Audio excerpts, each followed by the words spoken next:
Here is the story, formatted for CapCut with each sentence on a new line, tailored for a US audience with a new introduction and a beautiful concluding chapter. Have you ever felt trapped in a nightmare you couldn't wake up from? For years, that was my reality. Tonight, I'm sharing the story of how one horrific night didn't just break me, but ultimately broke me open. It's a story about finding the courage to fight back, to heal, and to build a new life from the ashes of the old one. My name is Louise, I am 32 years old, and I work as a trauma therapist right here in Boston. 7 years ago, on the night of my 25th birthday, my life changed forever. My stepfather, Frank, a man who had terrorized our family for over a decade, broke into my apartment in a drunken rage. As he dislocated my shoulder and I collapsed to the floor, my mother just stood there watching.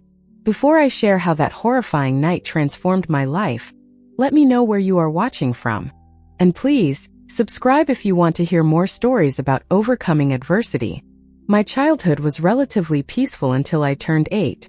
That was when my biological father died from aggressive lung cancer, leaving my mother, Diane, and me to navigate life without him.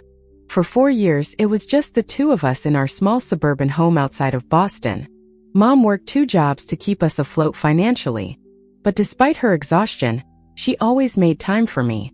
We would have movie nights every Friday, bake cookies on weekends, and she never missed a single school event. Those years were challenging, but our bond grew stronger through the hardship. Everything changed when I turned 12. Mom met Frank at the bank where she had recently started working as a teller. He was the branch manager, a seemingly respectable man with a steady job and financial stability. I still remember the first time she brought him home for dinner. He arrived with a bouquet of flowers for Mom and a book about astronomy for me, having heard from Mom that I was fascinated by stars. Frank was charming, attentive, and seemed genuinely interested in getting to know me. At first, I was hesitant, still missing my dad, but Frank never pushed. He took things slow, often including me in their outings to the zoo or museum. After 6 months of dating, Frank proposed, and they married when I was 13. The wedding was small but elegant, just like Mom wanted. Frank had money, much more than we were used to, and he moved us into his spacious colonial house in an upscale neighborhood. I got my own room with a new computer and bookshelf. For the first few months, everything seemed perfect. The changes were subtle at first. Frank insisted on managing all the finances, convincing Mom to close her personal bank account and merge everything with his. He had logical explanations for everything. It was more efficient, they would save on fees, they were a family now. Mom agreed, perhaps too easily, desperate to believe she had found security again. Then Frank started having opinions about Mom's friends. Karen was too gossipy. Susan was a bad influence with her divorce talk. Jennifer spent too frivolously and would encourage Mom to do the same. One by one, Mom's social circle shrank as she stopped reaching out to avoid Frank's disapproving comments. Phone calls became less frequent, and visits almost non-existent. I noticed Mom changing too. The woman who once sang while cooking now moved silently around the kitchen. She checked with Frank before making any purchases, even small ones. Her vibrant wardrobe gave way to more conservative clothes that Frank deemed appropriate. She stopped wearing the bright red lipstick she had always loved. The first time I saw Frank's anger, I was 14. Mom had bought a dress without consulting him first. It wasn't expensive, just a simple sundress for a staff picnic, but Frank exploded. He didn't hit her, not that time, but he threw his dinner plate against the wall, shattering it and leaving spaghetti sauce dripping down our cream-colored wallpaper like blood. He called her irresponsible, financially reckless, and ungrateful. Mom apologized repeatedly, returned the dress the next day, and never shopped alone again. By the time I started high school, I had developed strategies to minimize contact with Frank. I joined every after-school club possible, studied at the library, and spent weekends at friends' houses.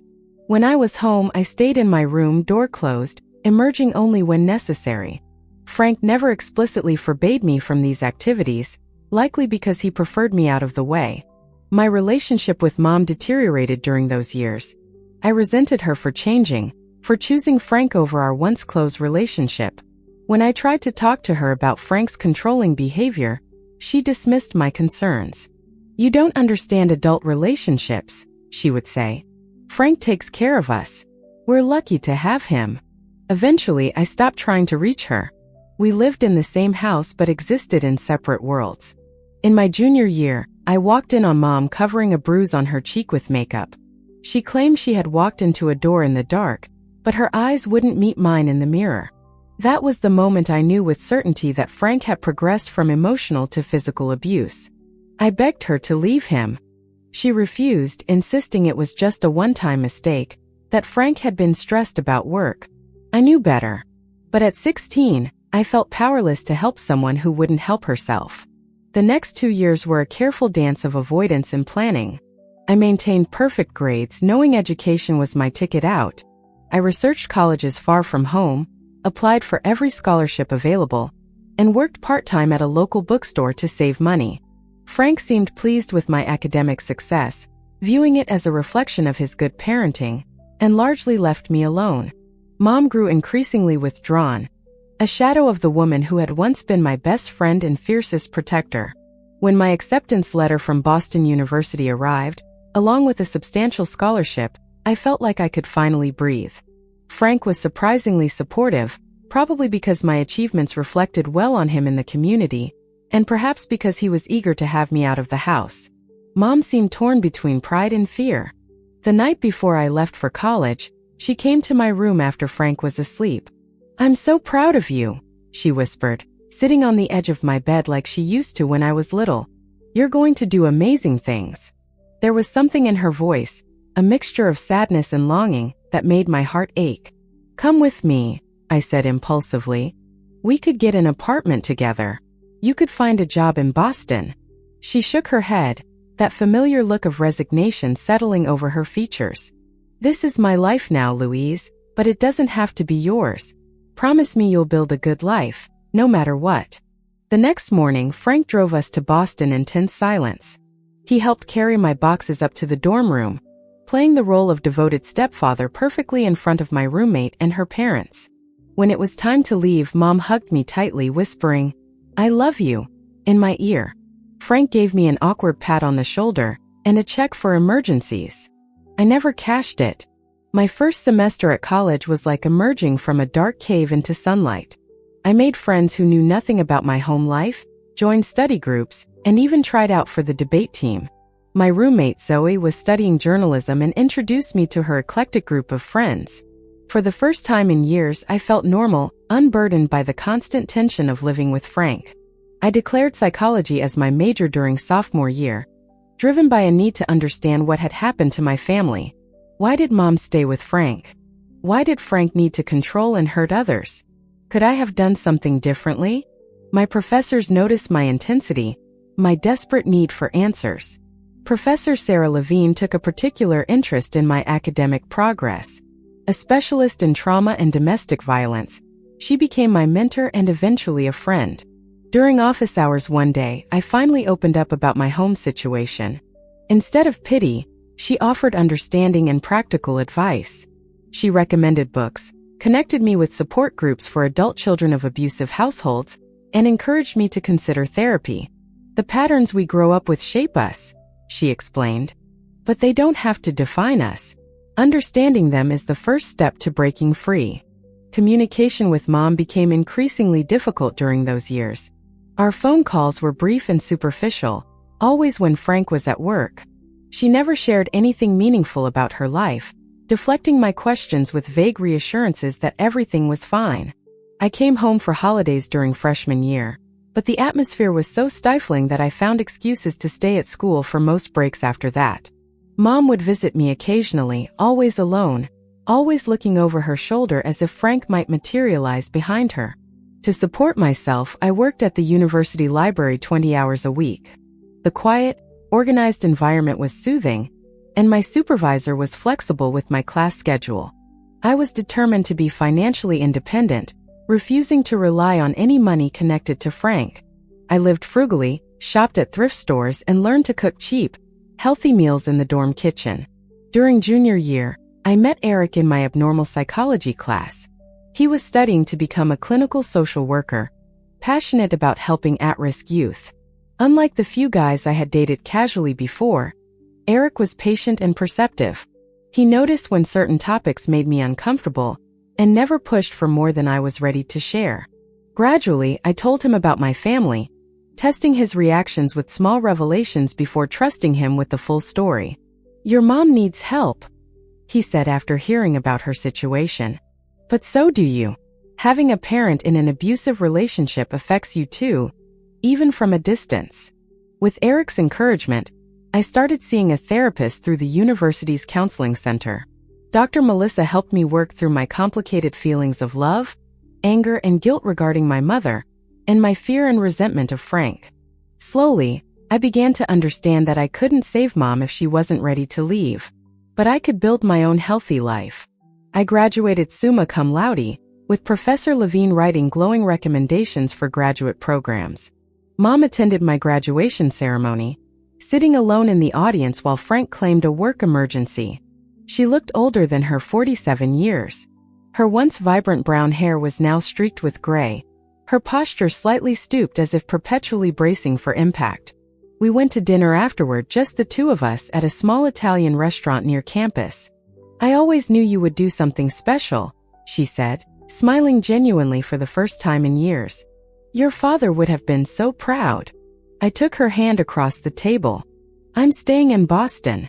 I found an apartment and a job at a community mental health center. You could visit any time. Stay as long as you want." She squeezed my hand, then withdrew it to fiddle with her napkin. "I'll try. Things are just busy with Frank's work schedule and the house." Her voice trailed off, and I knew she was afraid to make promises she couldn't keep. We parted with tight hugs and tentative plans for her to visit that summer. As I watched her taxi drive away, I wondered if I would ever have my real mother back. After graduation, I settled into my one-bedroom apartment in a converted brownstone in Somerville, a short subway ride from downtown Boston. The rent stretched my budget thin, but having my own secure space was worth every penny. My job at the Riverside Community Mental Health Center was entry-level, assisting licensed therapists with their paperwork and occasionally sitting in on group therapy sessions. The pay was modest, but the experience was invaluable, especially when combined with the part-time graduate courses I was taking in clinical psychology. 6 months into my new life, I received an unexpected message from Eric. We had broken up amicably before graduation, both focused on our careers and unsure about maintaining a long-distance relationship as he had accepted a position in Chicago. His message was simple. He was moving back to Boston for a new job opportunity, and wondered if I'd like to get coffee and catch up. Our reunion coffee turned into dinner, which evolved into regular dates. Eric had matured during our time apart, more confident in his skills and clearer about his goals. He now worked for a nonprofit organization that provided counseling services to low-income families, particularly those affected by addiction. We slipped back into our relationship with surprising ease, both more self-aware and better at communicating than we had been in college. One evening during a video call with Mom, I noticed a yellowish bruise fading around her right eye. When I asked about it, she nervously adjusted her webcam and claimed she had tripped on the stairs while carrying laundry. The explanation might have been plausible if not for the way her eyes darted around, likely checking if Frank was within earshot. "Mom," I said gently, "you know you can tell me anything, right? If something is happening, I can help." "Everything is fine, sweetie," she insisted, plastering on a smile that didn't reach her eyes. "How's your new project at work going?" The abrupt change of subject was typical, but I decided not to push. Instead, I started calling more frequently at different times of day, hoping to catch her when she felt safer to talk. I also befriended Catherine, a colleague who specialized in domestic violence cases. Without breaking confidentiality about Mom, I asked general questions about how abuse escalates and what resources were available for victims. "The most dangerous time is when they try to leave," Catherine explained during one lunch break. "That's when control is threatened, and abusers often escalate to prevent losing their victim. Any escape plan needs to prioritize safety above all else." I started researching domestic violence shelters in my parents' area, saving phone numbers and addresses in a password-protected document on my computer. I looked into legal options, restraining orders, and support groups, all while knowing that none of it would help unless Mom was willing to take that first, terrifying step. 3 months before my 25th birthday, Mom called while I was having dinner with Eric at my apartment. Her voice was shaking, barely audible. He found the brochure, she whispered. What brochure? I asked, though I already suspected the answer. For the Women's Center. The one you mailed me. He went through my purse. She was crying now, trying to keep quiet. He says I'm ungrateful, that I'm planning to leave him after everything he's done for me. He broke my phone. I'm using the neighbor's landline while he's out. My heart raced. Mom, listen to me. Pack a small bag. Only essentials. I'll call you an Uber to the bus station. You can come stay with me. We'll figure everything out once you're safe. I can't just leave, she protested weakly. The house, my job. What would people think? None of that matters if you're not safe, I insisted. Please, Mom. I'm afraid of what he might do. There was a long pause. Maybe you're right, she finally said. Let me think about it. I'll call you back tomorrow when he's at work. Eric, who had been listening to my side of the conversation, looked concerned. Do you think she's in immediate danger? Should we call the local police for a welfare check? I don't know, I admitted. Frank is careful. He's never done anything that would get him arrested. If we call the police and nothing happens, it might just make things worse for her. We stayed up late discussing options, with Eric helping me refine a safety plan for Mom. I barely slept, waiting for her call the next day. When it finally came, my heart sank at her first words. Everything is fine now, she said, her voice unnaturally bright. Frank and I had a good talk. He explained that he was just worried about me being influenced by negative people. We're going to start marriage counseling. I could hear the lie in every syllable, could picture Frank standing next to her, monitoring every word. Mom, are you sure? You know you can tell me if... Absolutely sure, she interrupted. Oh, Frank wants to say hello. Before I could protest, his voice came through the speaker, smooth and controlled as always. Louise, how nice to hear you've been keeping in touch with your mother. I hope you're not filling her head with nonsense about our relationship. I just want her to be safe and happy, I replied carefully. She is both of those things with me, he said, a subtle threat underlying his pleasant tone. Perhaps you should focus on your own life instead of trying to interfere in ours. Family is sacred, Louise. Remember that. The call ended abruptly. Frantic with worry, I contacted the local police department and explained the situation. The officer was sympathetic but explained that without evidence of a crime or direct testimony from my mother, there was little they could do. If she calls and says she's in danger, we will respond immediately, he assured me. But we can't force help on someone who isn't asking for it. Frustrated and scared, I tried calling Mom repeatedly over the next few weeks, but always got voicemail. The few text messages I received were clearly composed under Frank's supervision, generic updates about gardening projects and community events. As my birthday approached, the knot of anxiety in my stomach grew tighter. Something felt wrong, deeply wrong, but I was powerless to fix it from 200 miles away. My 25th birthday fell on a Friday in late October. The air had turned crisp, with leaves crunching underfoot as I walked home from the subway after work. Under normal circumstances, I might have planned a celebration with friends or a romantic dinner with Eric. Instead, I had agreed to let him take me out the following evening, as he had an unavoidable client emergency that Friday night. I'll make it up to you tomorrow, he promised, kissing me goodbye that morning. We'll have the best belated birthday celebration ever. My colleagues had surprised me with cupcakes and a small gift card at lunch. And throughout the day, birthday wishes trickled in via text and social media. I tried calling Mom several times, but as expected, there was no answer. I left a cheerful voicemail, making no mention of the tension from our last conversation, simply saying I loved her and hoped to hear from her soon. My apartment welcomed me with familiar comfort that evening. Located on the third floor of a well-maintained brownstone, it featured high ceilings, wooden floors, and large windows that let in plenty of natural light. The security was decent, with a main entrance that required a key fob and solid locks on individual apartment doors. I had made the space my own with secondhand furniture, plants, and framed psychology articles I found particularly inspiring. It was small, but it felt safe, a sanctuary from the chaos of my childhood. I treated myself to takeout from my favorite Thai restaurant, opened a bottle of wine, and settled on the couch with a novel I had been meaning to read. Around 9, Eric called to wish me happy birthday again, and promised that tomorrow's celebration would be worth the wait. By 11, I had changed into pajamas and was drifting off to sleep, the novel abandoned on my nightstand. The pounding on my door jolted me awake. Disoriented, I fumbled for my phone to check the time. 12:17 a.m. The pounding continued, growing more insistent, interspersed now with a voice I recognized with horrifying clarity. "Open this door, Louise." Frank's voice, slurred but unmistakable. "I know you're in there." Heart racing, I crept to the door and looked through the peephole. Frank stood in the hallway, his face flushed with anger or alcohol or both. Behind him, partially obscured, stood my mother, her expression a mask of terror. Frank pounded again, the door shuddering in its frame. "What are you doing here?"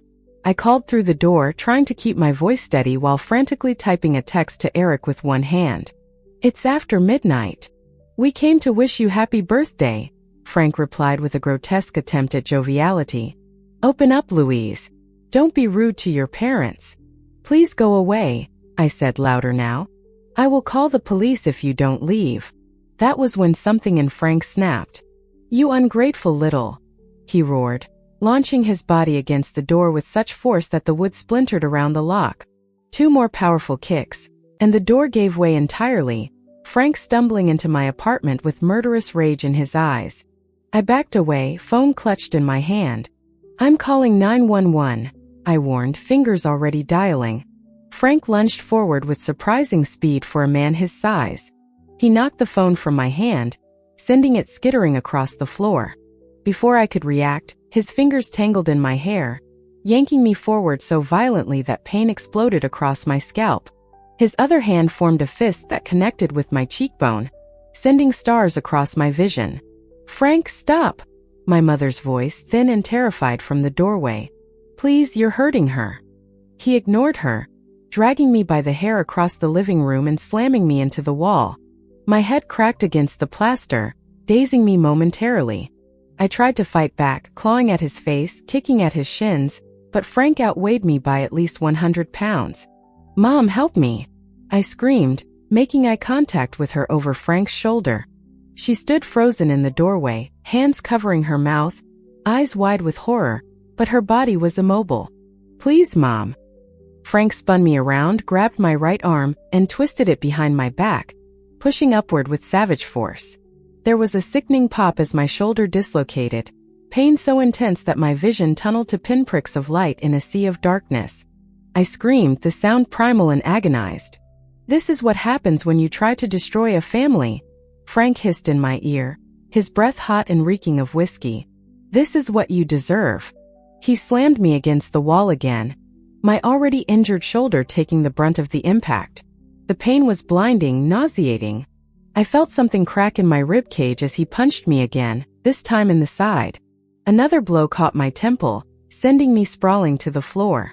Through swelling eyes, I saw my phone just inches from my outstretched left hand. With the last of my strength, I lunged for it, my fingers finding the emergency SOS button I had programmed. 3 quick presses sent my location to emergency services. Frank's foot connected with my ribs again, and I curled into a protective ball, tasting blood, feeling consciousness slipping away. The last thing I remember before darkness claimed me was my mother's face, tears streaming down her cheeks, her mouth forming words I could no longer hear. In the distance, sirens wailed, growing louder, then fading as I slipped into unconsciousness. The steady beeping of a heart monitor pulled me from darkness. My eyelids felt impossibly heavy, but I managed to open them to a blur of a white ceiling and fluorescent lights. Pain radiated from seemingly everywhere, particularly my right shoulder and rib cage. A warm pressure on my left hand drew my attention, and I turned my head slightly to see Eric sitting beside the hospital bed. His fingers were intertwined with mine, his head bowed in what looked like prayer or exhaustion. "Eric," I tried to say, but it came out as a rasp. His head snapped up, relief washing over his tired features. "Louise," he whispered, leaning closer. "Thank God. Let me get the nurse." He pressed a button, and moments later a nurse bustled in, followed by a doctor in a white coat. They checked my vitals, asked me questions to assess my mental state, and explained my injuries. You have a dislocated right shoulder, which we reduced while you were unconscious, the doctor explained. 2 fractured ribs on your right side, facial contusions, and a mild concussion. You were lucky the police arrived when they did. Do you remember what happened? The memories flooded back in horrifying clarity. Frank breaking down my door, the first punch, my mother watching, the sickening pop of my shoulder. I nodded slowly, wincing at the pain the movement caused. Frank, I managed. My stepfather, he attacked me. My mother was there too.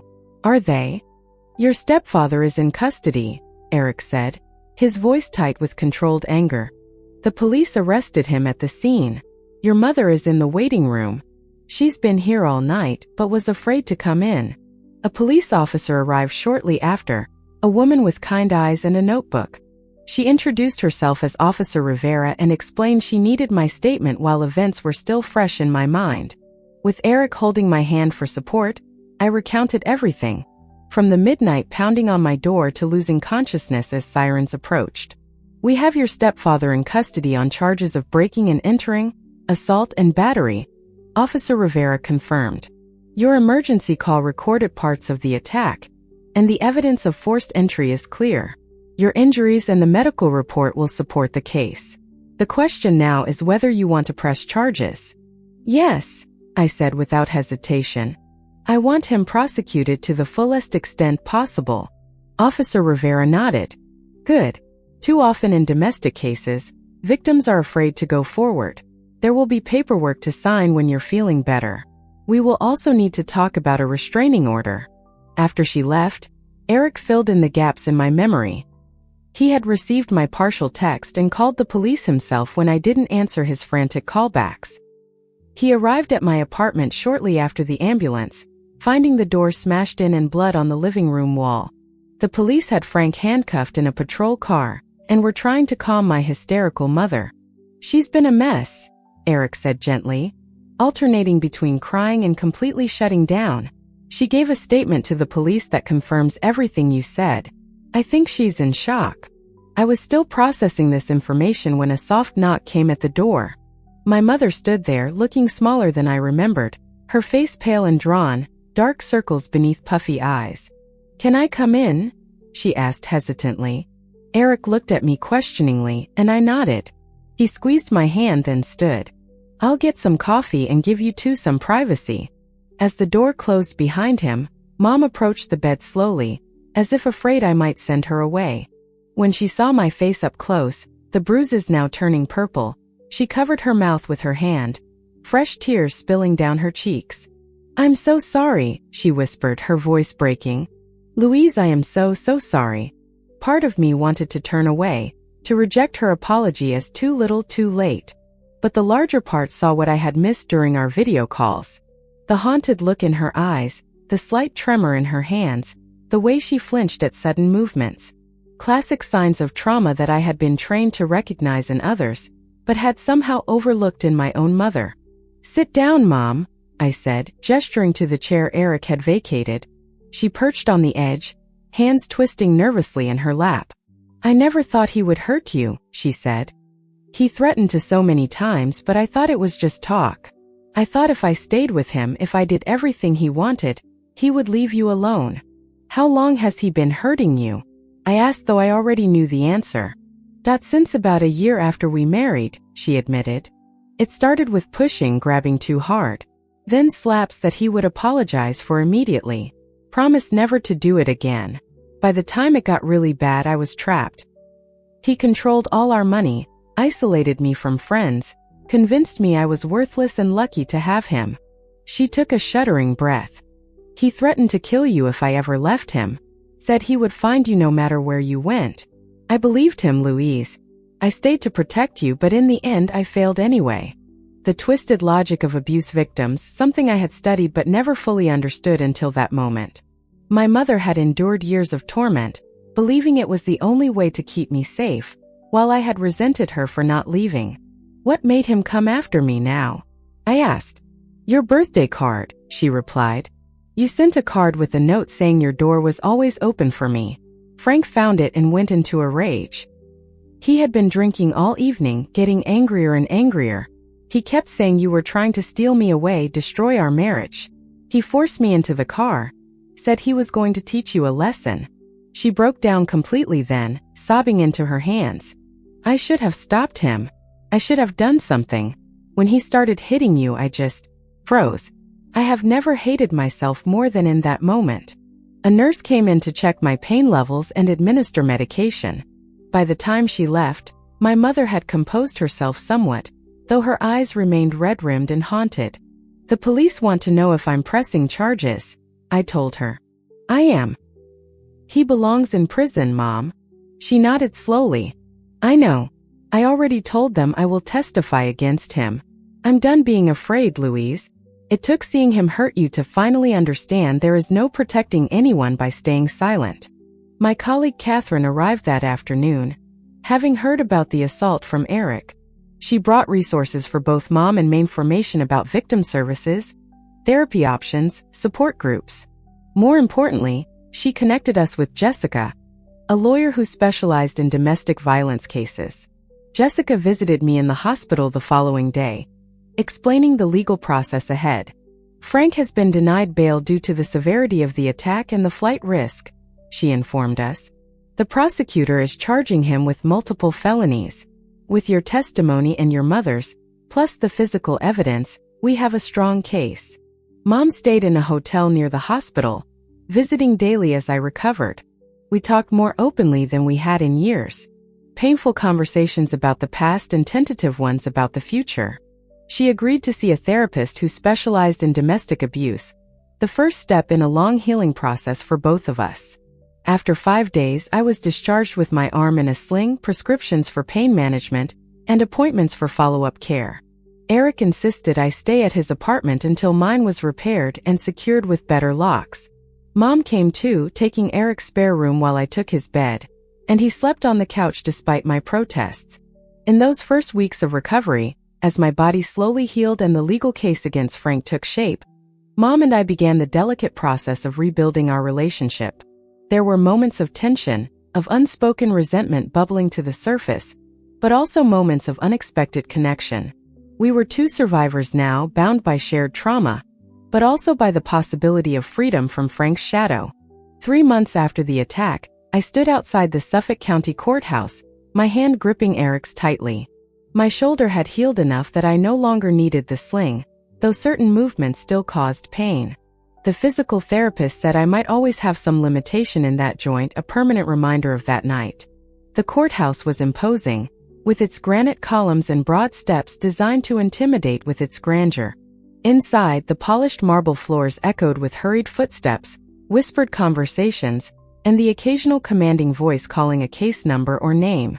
The air smelled of furniture polish and anxiety. Jessica met us in the lobby, professional in a navy suit, her briefcase bulging with documents. "Are you ready?" she asked, her eyes evaluating my emotional state. I nodded, adjusting the collar of my own suit, chosen carefully to project strength and credibility. As ready as I'll ever be. Mom joined us moments later, having arrived separately from the domestic violence shelter where she had been staying. The weeks of safety and support had begun to transform her. She stood straighter, made eye contact more consistently, and spoke with greater confidence. The shelter had connected her with job counseling and helped her start the divorce process. "Frank is already inside with his attorney," Jessica informed us. "Remember what we practiced. Answer questions directly. Don't let them provoke emotional responses. We have the facts and evidence on our side." The courtroom fell silent as we entered, all eyes turning to assess us. Frank sat at the defense table, impeccably dressed in an expensive suit, his silver hair perfectly styled. He looked more like a CEO than a man accused of violent assault. Beside him sat his lawyer, Thomas Wilson, known for representing wealthy clients and securing favorable outcomes through aggressive tactics. Frank's eyes met mine briefly, a flash of contempt crossing his features before he composed himself. I refused to look away, holding his gaze until he turned to whisper something to his attorney. That small victory steadied me as we took our seats behind the prosecution table. The proceedings began with opening statements. The prosecutor, Maria Delgado, outlined the case clearly and forcefully, detailing the break-in, the assault, and my injuries. She highlighted Frank's history of controlling behavior and the premeditated nature of the attack. Wilson's opening painted a vastly different picture. Frank, as a concerned stepfather worried about my influence on my mother, had gone to have a conversation that escalated when I allegedly became hysterical and attacked him, forcing him to defend himself. The fabrication was so outrageous, I had to grip the bench to keep from objecting. "They will try to twist everything," Jessica whispered. "Let the evidence speak for itself." When called to testify, I walked to the witness stand with deliberate calm, swore to tell the truth, and faced the courtroom. For nearly 2 hours, I answered the prosecutor's questions, describing my childhood after Frank entered our lives, the escalating control, the isolation of my mother, and finally, in excruciating detail, the events of that October night. "And at any point," Delgado asked, "did you attack or threaten Mr. Sullivan prior to him breaking down your door?" "No," I stated firmly. "I never even opened the door. I asked him to leave and said I would call the police if he didn't." Wilson's cross-examination was exactly as Jessica had prepared me for. Aggressive, manipulative, designed to provoke emotional responses that might make me appear unstable. "Isn't it true, Ms. Moore, that you have been trying to separate your mother from your stepfather for years?" he demanded. "I have been trying to help my mother escape an abusive relationship," I corrected calmly. "And you sent materials about leaving one's spouse to your mother's home, knowing they would likely be discovered by Mr. Sullivan?" "I sent information about domestic violence resources because I feared for her safety." He attempted to paint me as vindictive, resentful of Frank's authority, determined to destroy their marriage out of jealousy. With each question, I took a breath before answering, sticking to facts, refusing to be baited into anger. My mother's testimony the following day was both heartbreaking and powerful. Her voice shook initially as she described 12 years of escalating abuse, but grew stronger as she detailed Frank's threats, the financial control, the isolation, and finally the night he forced her into the car to confront me. "He said he was going to teach Louise a lesson for trying to turn me against him," she testified. "I was terrified he would hurt her, but too afraid to defy him. When he started hitting her, I froze. It was like watching a nightmare I couldn't wake up from." Wilson's attempt to discredit her by suggesting she was mentally unstable or seeking financial gain through divorce backfired when Mom calmly described how Frank had ensured she had no access to money, no credit in her name, and no way to support herself independently. The medical evidence was presented next. Photographs of my injuries, the doctor's report detailing the dislocated shoulder, fractured ribs, concussion, and facial contusions. The emergency room physician testified about the significant force required to cause such injuries. The jury visibly reacted to the images, several members looking at Frank with undisguised disgust. Officer Rivera and her partner described the scene they found at my apartment. The broken door, blood on the wall, my unconscious form on the floor, Frank still raging as they restrained him. The partial recording from my emergency call was played in court, my screams and Frank's threats filling the silent room. Throughout the week-long trial, I endured Frank's cold stare each day, refusing to be intimidated. Eric sat beside me constantly, his presence a steady anchor. My colleagues from the mental health center came to show support, as did Professor Levine. On the final day, during closing arguments, I requested permission to address the court directly. The judge, after conferring with both attorneys, allowed it.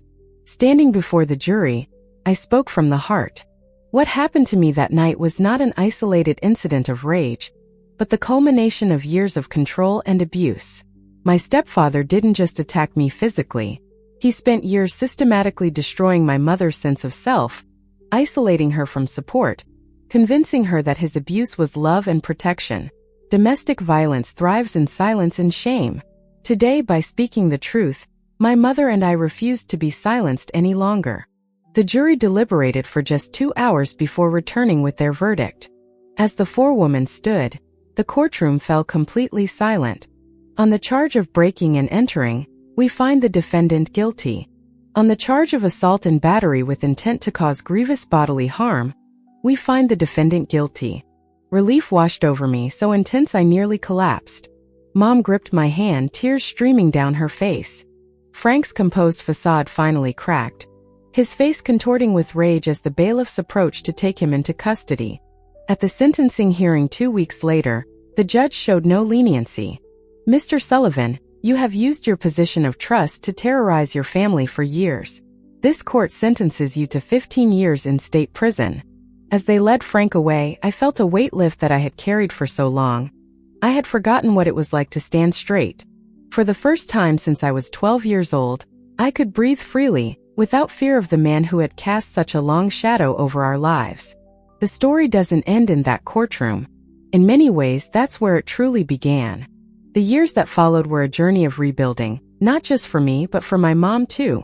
She blossomed in her newfound freedom. The woman who was a shadow of herself now runs a community garden, her laughter echoing among the sunflowers. She's an incredible grandmother to my 5-year-old daughter Lily, who knows nothing of Frank but everything of her grandmother's famous apple pies and fierce, protective love. Eric and I built a life grounded in the patience and understanding that saw us through the darkest times. Our home isn't just a building. It's a sanctuary filled with love, laughter, and the pitter-patter of little feet.